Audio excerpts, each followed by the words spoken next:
ada di tengah-tengah masyarakat, mungkin sebagian kan semua masyarakat yang begitu alergi terhadap hadis dhaif. Hadis dhaif buang. Hadis dhaif lempar. Nah, itu jangan seperti itu.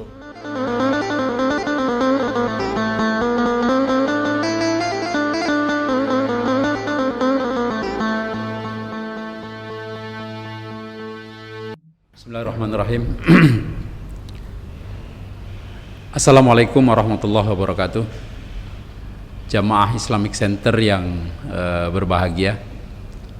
Hari ini kesempatan yang sangat langka bahwa di podcast kita mengundang satu tokoh yang sudah terkenal di bidangnya. Kita akan membahas mengenai hadis Rasulullah SAW, tidak dalam perspektif ilmu hadis, bukan, tapi kita akan berbincang-bincang mengenai fenomena hadis dalam konteks kehidupan sehari-hari, bahkan yang sering dijadikan orang sebagai alat propaganda dan sebagainya. Apa yang kita kenal dengan hadis yang maudhu, ada juga hadis dhaif. Sejauh mana sih hadis-hadis ini berpengaruh dalam wacana keislaman kita? Tidak asing lagi buat kita, di sebelah saya ada Kiai Haji Jamalul Lail LC. Beliau adalah guru di Islamic Center yang khusus mengajar tentang ulumul hadis, membahas tentang hadis-hadis, semua hadis-hadis, khususnya hadis Bukhari ya Pak Kiai. Hadis Sahih Bukhari. Nah, hari ini kita tidak mendalami tentang hadisnya Pak Kiai, tapi saya ingin melihat ada yang disebut hadis maudhu, hadis yang palsu lah ya. Kemudian ada juga hadis yang dhaif. Orang masih sering menafsirkan salah. Oh, itu hadisnya dhaif, tidak boleh dipakai. Oh, hadisnya lemah, tidak boleh dipakai. Nah, tapi pada faktanya kan kita melihat banyak hal-hal ini yang terjadi masih di masyarakat kita. Selamat datang Pak Kiai. Ya, selamat datang. Alhamdulillah bisa silaturahim, bisa ketemu. Mudah-mudahan dikasih nikmat rahmat keberkahan di bulan suci Ramadan ini. Amin. Amin. Terima kasih. Ini dalam suasana puasa ya, kita mendalami soal hadis Pak Kiai. Baik. Hadis. Pak Kiai sudah 15 tahun betul mengajar tentang hadis di Islamic Center. Tapi sekarang saya ingin berbincang-bincang mengenai beberapa hadis yang ada beberapa catatan yang saya siapkan buat Pak Kiai. Ada hadis dhaif. Hadis dhaif itu, ada juga hadis yang maudhu, hadis yang palsu. Sejauh mana ini perbedaannya Pak Kiai di kedua hadis ini? Ya. Bicara kedua hadis antara maudhu dan juga hadis dhaif, ini tentunya ada perbedaan. Bahkan perbedaan ini juga sangat jauh. Artinya jauh. Kalau hadis maudhu itu sama sekali tidak boleh digunakan, sama sekali. Untuk hadis maudhu, untuk hadis dhaif itu ada beberapa kategori tentunya. Ya. Nah, tentunya bicara soal pengalaman, pengamalan di tengah-tengah masyarakat, ini juga penting. Mana yang maudhu, mana yang dhaif. Bagaimana ini soal pengamalan di tengah-tengah masyarakat. Artinya hadis yang dhaif bisa nggak dipakai sebagai dasar untuk pengamalan seseorang, begitu ya, maksudnya? Ya. Kalau hadis dhaif, selama dhaifnya itu tidak dhaifun jiddan, sama sekali dhaif artinya sangat dhaif, itu mayoritas ulama hadis membolehkan pengamalan hadis dhaif yang tidak sangat dhaif untuk fadhailul a'mal. Iya. Tapi dengan catatan tidak sangat dhaif. Nah, kalau tidak sangat dhaif, artinya hanya dhaif saja, maka mayoritas para pakar hadis, termasuk di dalamnya Al-Imamul Hafidh Ibnu Hajar Al-Asqalani yang menulis kitab Bulughul Maram, termasuk Al-Imam An-Nawawi yang menulis hadis Arba'in, juga Riyadhus Shalihin, dan juga tentu ulama-ulama pakar hadis lainnya, memberikan penjelasan bahwasanya hadis dhaif itu boleh digunakan, boleh diamalkan, tapi sifatnya fadhailul amal. Fadhailul amal. Fadhail saja untuk memotivasi ibadah kita. Jadi yang tidak boleh untuk apa? Yang tidak boleh itu untuk hukum. Oh, menjadi istinbat hukum yang tidak untuk boleh. Istinbat hukum, misalnya bicara halal, bicara haram, itu sama sekali tidak boleh. Hadis dhaif tidak boleh jadi landasan hukum, nggak boleh. Oh. Sama sekali nggak boleh. Itu ulama sepakat kalau itu. Jadi ada kategorinya. Betul. Selama hadis tadi manfaatnya atau referensinya digunakan untuk fadhailul amal, itu boleh. Boleh. Tapi hadis yang tidak sangat dhaif. Ya, hadis yang tidak sangat dhaif. Tidak dhaifun jiddan. Dhaifun jiddan sama yang tidak sangat dhaif apa bedanya? Ya, itu perbedaannya. Kalau dhaifun jiddan ini bisa mengarah ke maudhu. Oh. Bisa mengarah ke maudhu. Kalau dhaif saja, ini misalnya dalam sampelnya, dalam kajian hadis misalnya seorang perawi itu misalnya masuk kategori hafalannya kurang kuat. Ya. Tapi dari segi istiqomah, apa yang dia jalani agama itu tidak ada dia kebohongan. Artinya dalam misalnya ilmu hadis dikatakan ini si fulan muttaham bil kadzib. Ini dia terjerumus pada sifat selalu dusta. Kalau bicara termasuk meriwayatkan, itu nggak sampai ke situ. Nggak sampai ke situ. Itu salah satu contoh lah. Ya. Nah, itu boleh riwayatnya diamalkan untuk fadhail saja. Fadhailul amal ukurannya apa nih Pak Kiai? Misalnya, ini ada hadis dhaif, kita boleh gunakan untuk kriteria tadi fadhailul amal. Bisa contohnya yang gimana tuh? Misalnya gini. Ini puasa kita sekarang, kita di bulan Ramadan. Ada hadis tentang dhaif, hadis dhaif. Misalnya Ramadan awaluhu. Yang tenar itu. Awaluhu rahmah wa awsatuhu maghfirah wa akhiru itqun minan nar. Itu dhaif. Itu kan dhaif. Oh, hadis itu dhaif. Hadis itu dhaif. Iya. Tapi kalau kita mengamalkan untuk memotivasi diri kita bahwa setiap fase ini 10 pertama, 10 tengah, 10 terakhir untuk memberikan semangat kepada kita, ini nggak apa-apa. Boleh aja. Dan boleh, ini hadis aja. sudah sangat populer sekali di seluruh musola, masjid orang sudah. Artinya sampai ustadz-ustadz kecil pun, ya kan? Ustadz-ustadz kecil pun menggunakan hadis ini untuk Ramadan. Tapi dhaif. Meskipun ini dhaif ya. Dhaif. Nah, cuma begini, Assalamin. Ya, ini kita ya dalam rangka watawassaw bil haq watawassaw bis sabr.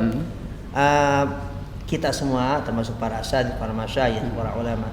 Ya, hadis yang dhaif ini juga disampaikan kepada jamaah. Artinya misalnya hadis ini awwaluhu rahmah wa awsatuhu maghfirah wa akhiruhu itqun minan nar, diberitahu. Hadis ini dhaif. Kita kasih tahu kepada jamaah.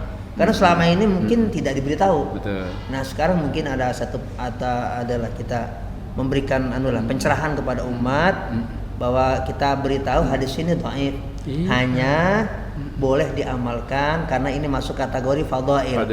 Untuk memberikan semangat kepada kita, jangan sampai kita misalnya masuk tanggal 11 sampai 20 Ramadan malah kendor. Betul. Atau terakhir malah tambah kendor. Nah, gitu. Kurang motivasinya.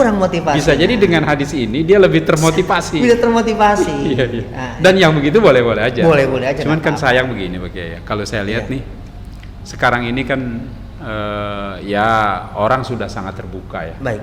Apa saja ketika berbeda dengan pikirannya, gitu, dengan pengetahuannya. Baik. Bahkan dengan pengetahuannya yang masih sedikit sekalipun kadang-kadang, ini dhaif, langsung, wah buang, ini dhaif, nggak bisa dipakai.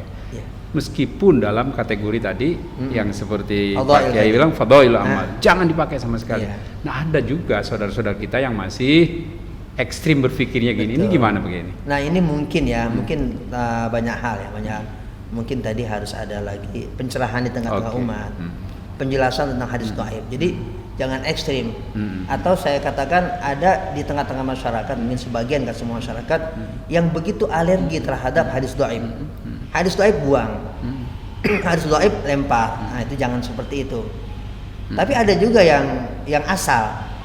Meskipun dhaif udah amalin, mesti dhaif ya. Iya. Sekenanya aja, itu juga berlebihan. Itu juga berlebihan, nggak boleh juga. Meskipun dhaifnya jiddan tadi yang udah mengarah kepada maudhu gitu. Itu juga udah yang penting Ya. kan masih hadis katanya. Jangan seperti itu juga. Kalau gitu memang pentingnya Ya. ngaji.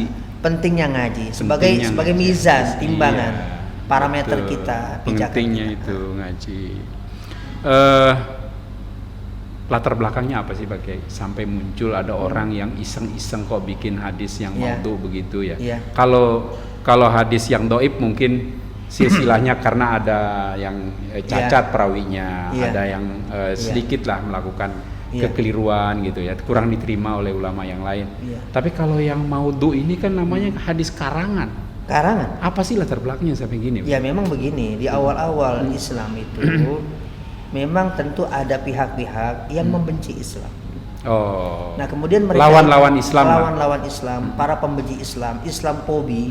Ini memang di awal-awal ketika dakwah Islam muncul dan kemudian di zaman Khulafaur Rasyidin dan seterusnya, ya itu sudah mulai. Ada orang-orang atau ada pihak-pihak yang membenci Islam. Ini menggunakan beragam cara. Nah, kemudian mereka ini membuat satu rekayasa agar orang ini hampir tidak terasa kalau agamanya itu sedang diserang. Apa tujuannya melakukan? Benci terhadap Islam. Oh. Misalnya seorang sosok yang saya sebut adalah Abdullah bin Saba. Namanya Abdullah bin Saba. Ini juga sosok yang dalam sejarah Islam, termasuk dalam sejarah hadis, orang yang juga mengarang-ngarang, Nah. menisbatkan ucapan itu kepada Rasulullah SAW, padahal Rasulullah SAW sama sekali tidak pernah mengucapkan itu. Oke, dan ini tujuannya adalah kebencian dia terhadap Kebencian. Islam. Iya, ada juga begini Ustaz Amin. Ada juga dalam sejarah Islam, ini hadis maudhu dikarang, hoak artinya, Betul. ini karena faktor politik. Ada juga karena Ada faktor juga. tadi pertama kebencian dia terhadap Islam. Ya. Yang kedua Faktor karena faktor politik. Misalnya gimana? Pak Kiai? Misalnya gini, Sayyidina Ali dengan Muawiyah. Ya. Itu kan ya kita pernah tahu lah, pernah sejarah seperti itu Ya. kan. Nah, ini dijadikan satu alat propaganda. Alat propaganda politik. Propaganda. Ada yang kemudian begitu gencarnya mencintai Sayyidina Ali dan membenci Sayyidina Muawiyah atau sebaliknya. Ya. Nah, kemudian dibuatlah hadis-hadis itu Oleh para pendukung oleh para masing-masing. pendukung masing-masing. Subhanallah, ya. Nah, kemudian timbullah ya ada yang namanya kemudian Syiah, kemudian juga ada Khawarij. Khawarij. Nah, itu juga era di mana Iya. timbul dan muncul hadis-hadis yang palsu dari para pendukung ini. Baik pendukung Sayyidina Muawiyah dan juga pendukung Sayyidina Ali. Betul. Dan itu situasional sekali ya jadinya. Situasional. berarti. Kepentingannya yang muncul Iya, di situ. kepentingan. Artinya tidak aneh kalau kemudian dulu di zaman Belanda itu kita dengar kan ada orang Iya. Belanda sendiri Betul. untuk menaklukkan Aceh sampai belajar dulu ke Mekah. Ke Mekah, benar. Kemudian pulang ke sini melahirkan hadis-hadis yang apa Ya, itu? itulah sunnah khurgurun. Sebenarnya kan gitu. Itu saya ingat benar Iya. waktu sekolah dia mengeluarkan hadis yang hadza zamanu sukut katanya kan gitu. iya. Qala Rasulullah dia Qala pakai Rasulullah. itu. Masya Allah. Padahal untuk kepentingan Untuk penjajahan kepentingan dia. bahwa jangan sampai ada yang angkat senjata. Iya. Udahlah semuanya diam, semuanya udahlah di masjid segala macam. Iya, karena kalau buat umat Islam ketika dia udah mendengar Jihad, qala Rasulullah bicara qala jihad, Rasulullah, ini, ya. otomatis dia udah sami'na wa Udah ata'na. sami'na wa ata'na. Orang yang mengucapkan Rasulullah, ya Rasul kita, Nabi yang kita cintai. Pak Kiai, antumlah salah satu dari banyak pakar hadis ya di tanah air. Terdeteksi nggak berapa sih jumlahnya gitu hadis-hadis yang doib, hadis-hadis yang maudhu ini? Iya. Kebaca nggak Kiai?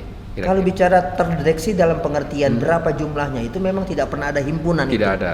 Tidak ada. Jadi kita juga dan termasuk para pakar hadis nggak bisa mengatakan bahwa jumlah hadis yang maudhu itu sekian jumlahnya. Oh. Kalau bicara banyak pasti. Dan kitab-kitab yang ditulis oleh para ulama juga memang banyak. Namanya Al-Maudu'at. Oh, ada kitabnya yang kumpulan ada khusus kumpulan hadis-hadis yang maudhu. Maudhu, palsu. Ada kitabnya. Hmm. Ada kitabnya ditulis oleh para ulama. Kalau itu ada, cuma karena nggak satu kitab itu ditulis oleh para ulama A misalnya, jadi kita nggak bisa mengatakan bahwa sekian loh banyak jumlah hadis maudhu yang ada Baik. sampai detik ini gitu. Nggak bisa. Nah, kalau kita bandingin yang hadis yang hasan, hadis yang Iya. sahih Baik. dengan hadis yang maudhu atau Iya. hadis yang dhaif nih. Iya. Itu perbandingannya Ya, banyak mana kira-kira? Ya, jauh lebih banyak hadis yang sahih. Hadis yang sahih jauh Termasuk lebih di dalamnya hadis hasan, apakah hadis hasan li dzatihi atau hadis hasan li ghairihi. Tentu jauh lebih banyak dibandingkan hadis-hadis yang maudhu, hadis yang palsu ya. Anu enggak dari pengetahuan Pak Kiai kira-kira jumlahnya Kalau di persentase yang hadis sahihnya. Oh, hadis sahih kalau persentasenya ya. Kalau persentase antara 80-20 atau bahkan 90-10%. Artinya masih aman lah. Masih aman. Kenapa? Syariat ini termasuk hadis dan sunnahnya itu dijamin dijaga oleh Allah Subhanahu wa taala. Pasti itu. Tapi ya kita nih dalam beragama ini ya, kok muncul yang banyak jadi perdebatan. Dikit-dikit kok hadis yang palsu-palsu aja, yang doif saja. Padahal yang sahih, yang hasan jauh lebih banyak. Banyak ya, betul, jauh lebih banyak. Yang sahih dan hasan jauh lebih banyak. Betul. Dibandingkan yang doif dan yang palsu. Kenapa ya begitu? Ya mungkin begini. Karena kalau kita bicara itu hadis yang palsu, seringkali bombastis isinya. Iya. Menarik gitu. Iya, menariknya juga mungkin berlebihan gitu. Terlalu bombastis bahasanya. Karena berita yang hoax itu selalu menarik. Benar, karena berita hoax itu selalu menarik. Iya, ini pun hoax dulu. Ini pun hoax, mau doa. Oke. Baik. Orang belajar hadis, itu kan dalam sekali risikonya. Dia mempelajari matannya, dia mempelajari sanadnya, dia mempelajari orang per orangnya. Gitu. Perawi. Pak Kiai mempelajari ini terasa berat nggak waktu masih kuliah dulu di? Kalau berat sih enggak, cuma karena saya cinta. Jadi karena saya udah cinta, jadi malah yang kita arungi itu jadi kita senang. Betul. Itu karena juga saya pernah dengar ya, Kiai Nur Ali pernah bicara soal hadis ini, ya al hadis bahrun amiq. Iya. Makanya beliau itu ya pasti belajar ketika di Mekah, pasti ngaji. Cuma beliau tidak takhusus dan tidak ta'ammuk. Tidak takhusus kepada hadis. Iya, alasan beliau al hadis bahrun amiq.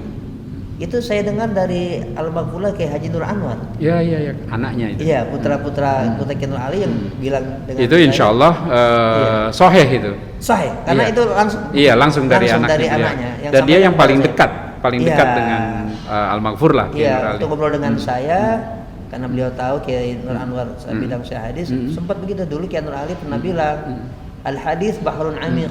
Makanya beliau tidak takhusus dan tidak ta'ammuk ketika berada di kota Makkah untuk belajar. Kalau belajar ya pasti belajar hadis, ulumul hadis, sahih Bukhari pasti beliau. Ada yang bilang belajar hadis jauh lebih berat daripada belajar tafsir. Ya, kalau bicara berat atau enggak itu kan sifatnya pribadi, relatif ya. Hanya memang begini. Ini butuh konsentrasi dan kesungguhan tersendiri itu aja. Betul. Kalau dalam bahasa saya, nggak bicara mendalami berat. Hadis. Ya, untuk mendalami hadis. Kuncinya adalah kesungguhan dan konsentrasi.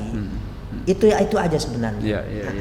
Jadi saya nggak bicara berat. Tapi untuk misalnya gini, untuk mendalami satu hadis, bagaimana mungkin kita tahu gitu Pak Kiai? Misalnya si A. Ini fulan ini pernah berbohong sehingga kriteria hadis yang diriwayatkan ke dia ini menjadi doif, meskipun matannya sampai ke Rasulullah kan gitu. Si A ini pernah bahkan mohon maaf ketika perawi hadis ketahuan pernah pipis berdiri dia misalnya kan gitu. Itu udah langsung down. Hadis yang diriwayatkan sama dia langsung. Nah, gimana kita harus mendalami orang-orang per orang itu? Inilah hebatnya hadis dan ulumul hadis. Di samping matan hadis, ada kitab yang khusus memuat para perawi hadis. Ada satu kitab bukan khusus, hanya satu, banyak kitab yang membahas tentang tokoh-tokoh perawi hadis. Iya, yang isinya itu membahas tentang tokoh-tokoh atau para perawi hadis. Semacam biografi singkat gitu ya? Semacam biografi lah. Biografi singkat, tokoh-tokoh perawi hadis. Ada yang singkat, ada yang sedang. Ada yang singkat, ada yang sedang. Dan itu beberapa kitab ada? Bukan hanya beberapa, sangat banyak. Jadi saya nggak katakan banyak, sangat banyak. Dan satu kitab itu bisa berjilid-jilid. Misalnya kitab Tahdzibut Tahdzib. Tahdzibut Tahdzib itu satu kitab yang isinya tentang para perawi hadis yang ditulis oleh Al-Imamul Hafidz Ibnu Hajar Al-Asqalani yang menulis kitab Bulughul Maram juga. Al-Asqalani. Jadi beliau menulis kitab namanya Tahdzibut Tahdzib. Kitab Tahdzibut Tahdzib itu isinya adalah para perawi hadis. Hanya perawi hadis saja. Nah, di antaranya dari kitab itulah kita mengetahui bahwa perawi ini misalnya tadi hafalannya kurang. Oh ternyata ini muttaham bil kadzib, ternyata ini wadha. Ini ternyata orang yang bikin hadis, ini ternyata orang yang dusta. Ini yang berbohong. Oh ini pernah ini, oh ini pernah ini. Ada di antaranya di kitab itu. Itu satu dari sekian banyak kitab yang memuat dan isinya tentang para perawi hadis. Nah, dari situlah kita mengetahui perawi hadis ini siapa, sosoknya. Sampai lahirnya. Betul. Sampai kemudian wafatnya, kemudian dia penelusuran ilmunya sampai di mana. Kalau bahasa sekarang track recordnya itu satu persatu orang itu. Satu persatu. Artinya gini Pak Kiai, artinya kita ketika udah bicara tentang hadis, maka tidak mungkin ada penyusup gelap yang mengaku-ngaku, oh saya ketemu dengan si A, dengan ini sampai Rasulullah. Oh, itu mustahil. Mustahil. Sangat mustahil. Itu betul-betul memang sudah dijaga oleh Allah Subhanahu Wa Taala. Hadis dan sunnah ini betul-betul dijaga. Iya. Betul-betul. Jadi tidak mungkin ada yang kemudian meleset. Ya, dia menyebut mungkin penyusup gelap. Oh, saya ini udah kategori misalnya di periode tabi'in. Dia menyebut nama saya si Anu, kemudian merawikan dari sini, dari sini. Dan ini bisa ketahuan. Oh, sangat bisa ketahuan. Dipastikan pasti terlacak. Pasti terlacak. Iya, nah itulah kemudian bahwa kalau fulan sempat mengatakan itu, kemudian setelah terlacak, nah berarti fulan ini wadha. Tukang bikin hadis, berarti pembohong. Ngarang-ngarang dia. Iya. Meskipun matannya tadi dirawikan juga oleh hadis yang lain, tapi yang dari silsilah ini yang betul, dari silsilah yang sahih. Dari silsilah yang sahih. Dari mata rantai yang sahih, dari sanad. Itu yang diambil. Dari sanad yang sahih itu yang kita ambil. Yang ini buang. Nah, tapi mempengaruhi hadis yang tadi sanadnya sahih enggak? Oh tidak, karena gini, kesohihan dia tidak berpengaruh. Tidak terpengaruh. Kenapa? Sanad yang sahih itu kan punya kriteria lagi. Iya. Jadi hadis sahih, disebut sahih itu ada kriteria. Sementara di masyarakat begini ya, simpel aja kan orang bicara. Kenapa hadis sahih? Riwayat Imam Bukhari itu. Sebenarnya bicara definisi nggak begitu. Iya. Bicara definisi ya. Betul. Hadis sahih itu bukan misal hadis sahih apa sih? Oh hadis sahih, hadis riwayat Imam Bukhari. Itu sebenarnya kurang tepat. Itu output, itu hasil. Iya. Hasil kerjaan Imam Bukhari. Itu hadis-hadis yang dikumpulin sahih. Iya, tapi arti dan pengertian serta definisi hadis sahih bukan itu. Iya. Bukan itu. Hadis sahih itu adalah hadis yang ittasala sanaduhu. Sampai bin naqlil 'adl dhabit ila muntahahu min ghairi syududin wala illah. Itulah pengertian hadis sahih. Iya, bukan hadis sahih adalah hadis yang diriwayatkan oleh si fulan. Jalan pintas itu kayak. Iya, jalan pintas. Jalan pintas. Meskipun nggak bisa kita salahkan juga. Pokoknya kalau udah dari Imam Bukhari itu sahih. Itu sahih. Hasilnya ya betul. Karena memang tidak ada hadis yang dia kumpulin. Tidak ada yang dhaif. Iya, tidak ada yang dhaif. Iya, tidak ada yang Hasan ada Hasan.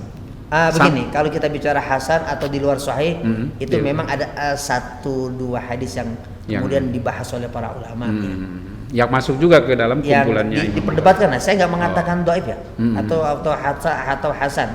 Ya, ada kajian. Baik, ya. Ada kajian di antara para ulama tentang 1-2 hadis yang ada di dalam Sahih Bukhari. Ya, oke, kita pindah ke yang lain nih, Kiai. Saat ini kehidupan di era digital, orang sudah bahasa saya sudah berani-berani banget lah. Jangankan bicara tentang hadis, ayat-ayat Al-Quran aja dipilihin yang nggak cocok, dia ingin singkirkan, bahkan diusulkan agar dihapus, kan gitu. Kan ini luar biasa ini. Tentunya juga sama di hadis kan gitu.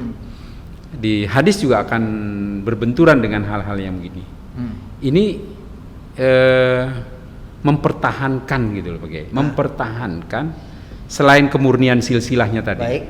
Mempertahankan agar hadis-hadis ini ya mau enak mau nggak enak, mau berat mau ringan, ya ayo pakai gitu. Gimana Pak Kiai mensosialisasikan? Ya memang ini tadi ya perlu gitu. Tadi yang dikatakan Ustaz Amin perlu ngaji. Ya kemudian ulama yang mengerti dan tahu hadis ini jangan diam. Disampaikan ke tengah masyarakat atau melalui media apapun. Kalau yang disampaikan itu adalah tidak benar misalnya, tidak tepat atau salah, atau mungkin bukan sekedar salah tapi salah tafsir. Ya hadis ini dibawa-bawa ke muara ini. Iya. Misalnya Iya. untuk mendukung ini, Untuk atau mendukung. untuk melemahkan si Betul, ini, betul. atau menghujat A, B, C, D. Jangan seperti itu. Ya contoh yang paling konkret misalnya ada hadis yang menyebut melarang bukan hadis bahkan ini ayat Al-Qur'an pemimpin perempuan misalnya Iya. kan gitu. Ini kan kemudian rame nih perdebatannya soal hadis, Iya. soal Al-Qur'an, soal ayat kan gitu. Iya. Padahal muaranya adalah muara kepentingan. Iya.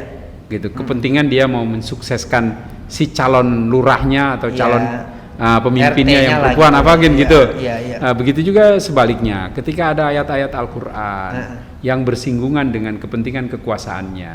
Nah, ini ditafsirkanlah dengan bahasa yang berbeda. Misalnya imam ditafsirkan menjadi sahabat, Iya. menjadi teman kan gitu. Iya. Ini kan banyak nih. Nah, ini berat juga jadi Iya. kiai untuk harus menjelaskan Iya. sampai ke level ini kayak. Ya memang ini harus tegas. Nah. Kita mesti lugas dan harus tegas.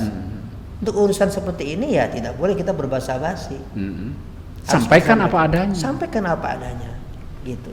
Ya, resikonya berbenturan dengan kepentingan. Ya betul, gitu. Islam tidak seperti itu kan. Betul, betul. Kalau memang iya, kalau tidak ya tidak. Iya, artinya Iya. ini juga Pak Kiai membutuhkan bukan hanya jamaah yang kita Iya. mesti sadarkan hal-hal yang begini, Mm. tapi para kiai, para ustadz, para guru gitu kan, ayo sama-sama memahami ini, mungkin begitu kali. Betul ya. Nah, apa Sepakat. yang Pak Kiai rasakan sekarang ini? Kalau saya lihat kan di Islamic Center ini jamaahnya Pak Kiai adalah jamaah-jamaah yang di rumahnya, Iya. di masyarakatnya punya jamaah lagi. Iya betul. Anggaplah di sini misalnya ada 100 orang Iya. muridnya Pak Kiai. Berarti 100 orang ini kan punya ada lagi di sana Jamaah, 100 lagi. Nah, ini bagaimana Pak Kiai melakukan pembinaan terhadap bukannya murid sekedar murid nih, Iya betul. tapi murid yang juga punya murid lagi. Iya. Gimana memberikan Ya, makanya sering saya sampaikan kesamaan visi lah. Ya betul. Makanya sering saya sampaikan dalam ta'lim di Islamic Center ini kepada jamaah yang notabene banyak juga para asatidzah, para ustadz, bahwasanya misalnya ayat ini atau hadis ini pengertiannya seperti ini. Sampaikanlah seperti yang memang sudah menjadi kejelasan di dalam syarah hadis Iya. dan pengertian hadis serta kesimpulan hadis. Sampaikanlah. Itu cara saya.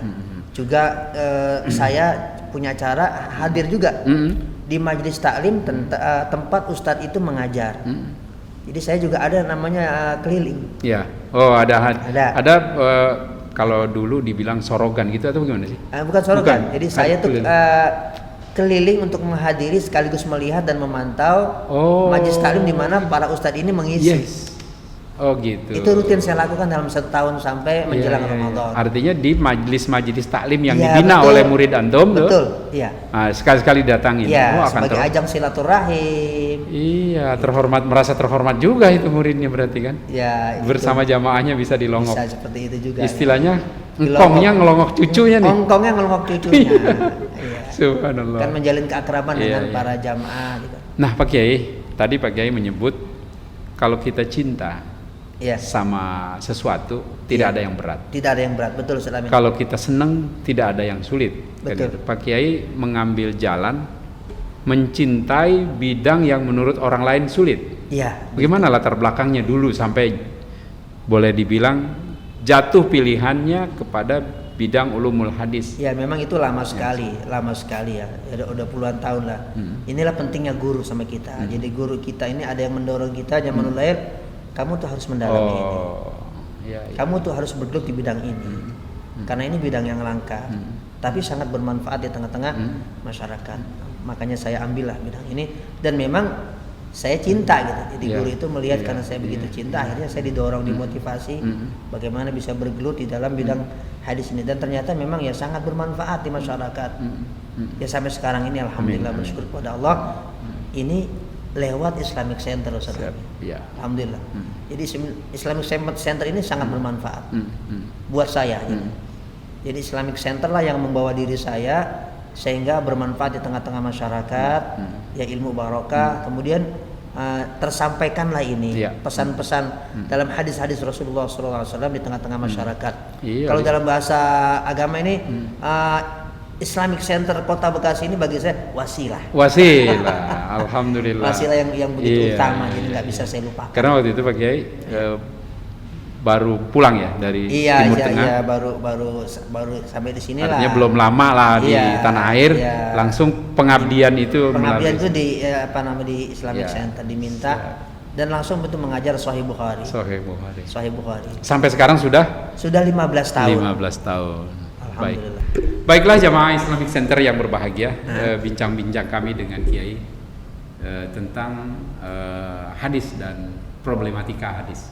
Mudah-mudahan ada manfaatnya. Amin. Terima kasih Pak Kiai Amin. atas kunjungannya. Amin. Insya Allah pada edisi berikutnya kita akan diskusi lagi dengan tema yang menyangkut hadis tapi dari sisi yang berbeda. Berbeda ya. Insya Insya Allah. Amin. Insya Allah. Terima kasih banyak juga sudah mengundang saya ini Ustaz Amin. Baik Pak Kiai. Tempat Terima ini. kasih.